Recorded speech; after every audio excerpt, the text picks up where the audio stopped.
जी तो स्टूडेंट्स ये रहा हमारे पास फाइनल टर्म पेपर 2022 का लास्ट क्वेश्चन नंबर 6, जिसमें वो कह रहे हैं कि कंसीडर कीजिए एक एफएम कम्युनिकेशन सिस्टम को with beta is equal to 3, यानी कि जिसमें बीटा की वैल्यू हमें 3 दी गई है।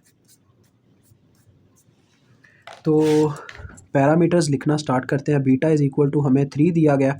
उसके बाद वो देखे कहता है the input to the modulator M of T is Gaussian, यानी कि जो मॉड्यूलेटर का मैसेज सिग्नल है वो एक गॉसियन सरफेस है और उसकी बैंड लिमिटेड टू 15 किलोहर्ट्ज़ पे बैंड लिमिट कर दी गई है। ठीक है, यानी ये एफएम की बात कर रहा है, मैसेज सिग्नल की फ्रिक्वेंसी की बात कर रहा है। मैसेज सिग्नल की फ्रिक्वेंसी जो है उसको लिमिटेड कर दिया गया है 15 किलोहर्ट्ज़ तक की फ्रिक्वेंसी तक। ठीक है जी। तो नेक्स्ट आगे हम बात करें तो आगे वो कह रहा है कि एंड थ्री, अच्छा ये 3 सिग्मा है असल में। लोडिंग इज़ यूज्ड, यानी सिग्मा आपको याद होगा स्टैंडर्ड डेविएशन हमारे पास होती है, तो 3 टाइम्स ऑफ स्टैंडर्ड डेविएशन का लोड इस्तेमाल किया जा रहा है। वो कहता था channel noise is white with a power spectral density of SNF is equal to 10⁻⁻10। ठीक है जी, ये गिवन है। आगे कहता है the output of the demodulator is, यानी कि आउटपुट हमारे पास ये होने वाली है डी मॉड्यूलेटर की, where alpha is equal to, alpha एक गिवन है हमें, alpha is equal to 10⁻⁻4। If the output SNR, देखें SNR का क्या मतलब है, सिग्नल टू नॉइज रेशियो। इसकी अगर आउटपुट हमारे पास 30 डेसिबल है तो वो कह रहा है फाइंड कीजिए ये टर्म्स। पहले हम SNR का डेसिबल से दूसरी फॉर्म में कन्वर्ट करते हैं। तो बच्चों देखो SN आउटपुट वाला, तो यानी इसको मैं SN0 से प्रेजेंट कर रहा हूँ। ठीक है, अब चाहो तो यहाँ पे आउटपुट पूरा लिख सकते हो, तो हम यहाँ पे चले यार आउटपुट पूरा ही लिख लेते हैं आप लोगों के लिए ताकि आप कंफ्यूज ना हो इस चीज़ से। इज़ इक्वल टू 30 डेसिबल है बच्चों। डेसिबल को अगर आपने कन्वर्ट करना हो ना सिंपल नंबर में, तो उसका फार्मूला ये होता है 10 की पावर, जो भी आपका नंबर है डेसिबल में 30 है ना, उसको 10 से डिवाइड करके ऐसे अगर आप पावर रखते हो तो आपको यानी आपकी जो वैल्यू है वो सिंपल फॉर्म में मिल जाती है। ये तरीकाकार है। तो ये मेरे पास 1 किलो आ रही है, 1 किलो हर्ट्स या 1000 ही लिख लो। तो ये मेरे पास इसकी वैल्यू आ रही है। ठीक है जी। तो यानी सिंपल अगर ये 40 डेसिबल होता तो 10 की पावर 40 डिवाइडेड बाय 10 कर देते। यही तरीकाकार है, यानी कि आपको डेसिबल से सिंपल फॉर्म में आने के लिए। ठीक है, अब हमने फाइंड आउट क्या करना है, SI को फाइंड आउट करना है। सबसे पहले मैं आपको आपका वो फार्मूला, कैप्सूल ऑफ फार्मूला दिखाता हूँ। उसमें मैंने ये फार्मूलाज लिख दिए हैं जो आपके काम के हैं। ये बच्चों आपके फार्मूलाज काम के हैं। देखें, ये सिग्नल टू नॉइज़ रेशियो के फार्मूलाज भी हैं, ये भी हमने लिख दिए हैं इसके अंदर। जो जो आपके काम के सब कुछ लिखा जा रहा है उसके अंदर। सारा रट्टा नहीं लगवाऊंगा, लेकिन जो जो काम की चीज़ है वो तो आपको फिर बतानी ही पड़ेगी ना मुझे। तो अगर हम चाहें तो बैंडविड्थ की वैल्यू बच्चों बीटा और एफएम की मदद से निकाल सकते हैं। तो बैंडविड्थ की वैल्यू निकालने के लिए हमें सबसे पहले आपको याद होना चाहिए कि ये जो आप इस्तेमाल करें एक एफएम कम्युनिकेशन सिस्टम है। तो एफएम कम्युनिकेशन सिस्टम में हमारे पास जो बैंडविड्थ का फार्मूला होता है वो क्या होता है, 2 टाइम्स ऑफ अपने पास F M plus delta F होता है। ठीक है, डेल्टा एफ आपको पता है, डेल्टा एफ का हमने फार्मूला पढ़ा हुआ है। डेल्टा एफ को अगर मालूम करना हो तो सिंपल उसका फार्मूला हमारे पास क्या होता है, beta times of F M. याद है ना बच्चों, ये हमने फार्मूले लगाए हैं हर दफ़ा, तो लिहाजा वो यहाँ पे पुट कर देते हैं। यानी कि फार्मूला बैंडविड्थ का तो ये होता है 2 × FM प्लस अपना डेल्टा एफ, लेकिन उसकी जगह ये पुट हो जाएगा, यानी कि ये पुट करना वहाँ पे साल्व अलहदा से करना, फिर यहाँ पे पुट करने से बेटर है हम उसको यहीं पे पुट कर दें। यहाँ पे असल में ना नैरो बैंड मेंशन है ना हमारा वाइड बैंड है, डेट्स वाई ये ओवरऑल फार्मूला इस्तेमाल किया जा रहा है। नहीं तो आपको पता है नैरो बैंड और वाइड बैंड के चक्कर में किसी एक चीज़ को इग्नोर कर दिया जाता है। तो 2 × FM कॉमन आ रहा है, इंटू आ जाएगा 1 प्लस बीटा। ठीक है जी, और वैल्यूज़ पुट करें तो 2 × FM की वैल्यू 15 किलो हर्ट्स है, और अंदर आ गया 1 + 3 यानी 4। तो 4 15 4 बार 60 होता है। हाँ, 60 ज़रबे 2 120 किलो हर्ट्स आ रहा है, 120 किलो हर्ट्स। ठीक है जी, ये हमारे पास आ गया 120 किलो हर्ट्स बैंडविड्थ।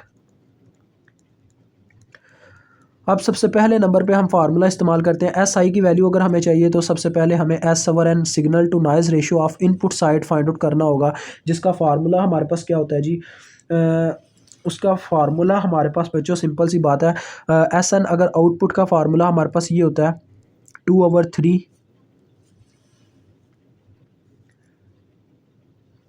अपना ये sorry 3/2 beta times of signal to noise ratio of input. ठीक है जी, ये आपके पास फार्मूला होता है, आपने इनपुट साइड का फाइंड आउट करना है। तो लिहाजा ये आपके पास फार्मूला क्या आ जाएगा, इस तरह से आ जाएगा, signal to noise ratio for input is equal to, signal to noise ratio output की वैल्यू पुट होगी जो कि 1000 है। ठीक है, 1000 से ये 2 जाके ऊपर मल्टीप्लाई खा चुका होगा और बटे में हमारे पास 3 बीटा आ चुका होगा। ठीक है, ये 3 बीटा इधर आके डिवाइड होगा ना, तो बीटा की वैल्यू भी हम पुट कर देते हैं जो कि 3 मल्टीप्लाई बाय 3 होने वाली है। तो इसको सॉल्व करने के बाद हमें क्या वैल्यू मिलेगी जी, इसको कैलकुलेट कर लेते हैं।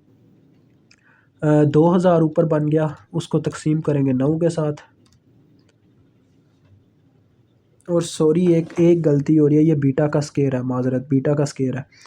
तो बीटा का स्केयर यहाँ पे आएगा हमारे पास। मैं फार्मूला वहाँ पे भी तो नहीं गलत पुट कर गया, हाँ ठीक है, वहाँ पे ठीक है। तो यहाँ पे असल में 3 का स्केयर आएगा नीचे। ठीक है जी, ये मिस्टेक हो रही थी। तो बटे में 3 और 3 का स्केयर यानी 27 बनने वाला है।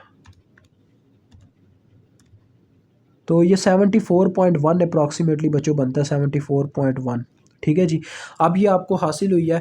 तो ये इनपुट इस फॉर्म में आई है। तो आपको बताता हूँ एस एन इनपुट का क्या फार्मूला होता है। अभी ए पार्ट आप हल कर रहे हैं, ए पार्ट बच्चों। एस एन इनपुट का जो हमारे पास फार्मूला होता है वो होता है S input divided by N naught और साथ में इसके बैंडविड्थ, ये फार्मूला होता है। ठीक है, तो एन नॉट असल में आपके एस एन एफ ही की वैल्यू है, यही आपका power spectral density S N F जो मेंशन है वही आपका एन नॉट होता है। मैंने आपको बताया भी था इस चीज़ के बारे में, पावर स्पेक्ट्रल डेंसिटी असल में एन नॉट की ही वैल्यू होती है। तो ये आपको गिवन है। अगर आप यहाँ पे थोड़ा एक्सचेंज करें, एस आई की वैल्यू हमने फाइंड आउट करनी है क्योंकि हमने received signal power find out करना है, ये यहीं पे रह जाएगा और ये दोनों टर्म्स उधर जाके ज़रब खा जाएंगी। तो एस ओवर एन इनपुट की वैल्यू कितनी आई है, 74.1, ये पुट हो गई जाके, एन नाट पहले ज़रब हुआ, एन नाट की वैल्यू कितनी है, 10 पर इज़ -10 और साथ में बैंडविड्थ भी ज़रब खाएगी जो हमने निकाली हुई है 120 किलो, ये ज़रब खाएगा। ओवरऑल इसको कैलकुलेट करने पे हमें क्या आंसर मिलता है ये तो कैलकुलेटर ही बताएगा। तो ज़रबे 120 ज़रबे 10 पर इज़ -7 बच जाएगा क्योंकि ये अपने साथ 10 पर इज़ 3 ला रहा है। तो ये आपके पास आ जाता है जी 8.9 कह सकते हो, 8.9 मल्टीप्लाई बाय 10 पर इज़ -4 बच्चों, ये आ रहा है आपके पास। ठीक है जी, तो इसका कोई यूनिट भी होता है कि नहीं, नहीं यूनिट अभी जस्ट आप सिग्नल टू नॉइज़ रेशियो की बात कर रहे हैं। तो नेक्स्ट अब देखें, बी पार्ट में हमने फाइंड आउट करना है एस नॉट को। ठीक है, एस नॉट का काफ़ी सिंपल फार्मूला है, S naught is equal to alpha times of S I, alpha square times of sorry S I. ये आप करेंगे तो आपको एस नॉट भी मिल जाएगा। ठीक है जी, तो देखें अल्फ़ा स्केयर यानी कि अल्फ़ा का स्केयर अपने पास 10 पर इज़ -4 का स्केयर और साथ में एस आई की वैल्यू जो कि 8.9 मल्टीप्लाई बाय 10 पर इज़ -4 आई है। तो ये आपके पास आ जाएगा 8.9 मल्टीप्लाई बाय 10 पर इज़ ये 8 हो जाएगा, -8 -4 -12, ये आपके पास वैल्यू आ गई एस नॉट की। बस जस्ट बी पार्ट भी सॉल्व। सी पार्ट आपने फाइंड करनी है आउटपुट नॉइज़ एन नॉट की वैल्यू। तो देखो बच्चों, सिंपल सी बात है, यही फार्मूला लगेगा लेकिन दोनों में एन नॉट की वैल्यू डिफरेंट होती थी, ये असल चक्कर है। तो अभी आप एस नॉट की यानी कि एस नॉट और बैंडविड्थ और एस ओवर एन की वैल्यू की मदद से, यानी कि आपको पता है एस ओवर एन आउटपुट की वैल्यू आपको ऑलरेडी पता है ये वाली, तो आप ये वाला सेम फार्मूला जो इनपुट के लिए इस्तेमाल हुआ वो वाला इस्तेमाल करते हुए अपने एन नॉट की वैल्यू फाइंड आउट कर सकते हो। ठीक है जी, ये एन नॉट की वैल्यू हम फाइंड आउट करने जा रहे हैं। देखें क्या होगा, एन नॉट हमारे पास इधर आ जाएगा। ठीक है, ऐसे आप कह सकते हो एन नॉट इधर आ गया और एस नॉट के बटे में हमारे पास आ गया band width multiply with S over an output, ये चीज़ आ गई। अब वैल्यूज़ पुट करते हैं। एस नॉट की वैल्यू है हमारे पास 8.9 मल्टीप्लाई बाय 10 पर इज़ -12 और बटे में बैंडविड्थ की वैल्यू जो कि हमारे पास है 120 किलो हर्ट्ज़ यानी 120 मल्टीप्लाई बाय 10 पर इज़ 3 और इसकी वैल्यू हमें शुरू में ही गिवन थी जो कि 1000 आई थी, यानी वो भी 10 पर इज़ 3 के ही इक्वल बनती है। इसको कैलकुलेट कर लेते हैं कितना आता है, 8.9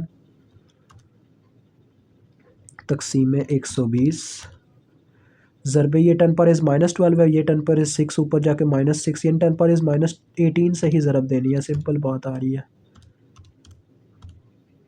तो ये बच्चों आपके पास आंसर आता है इसका 7.42 मल्टीप्लाई बाय 10⁻⁻20। ठीक है जी।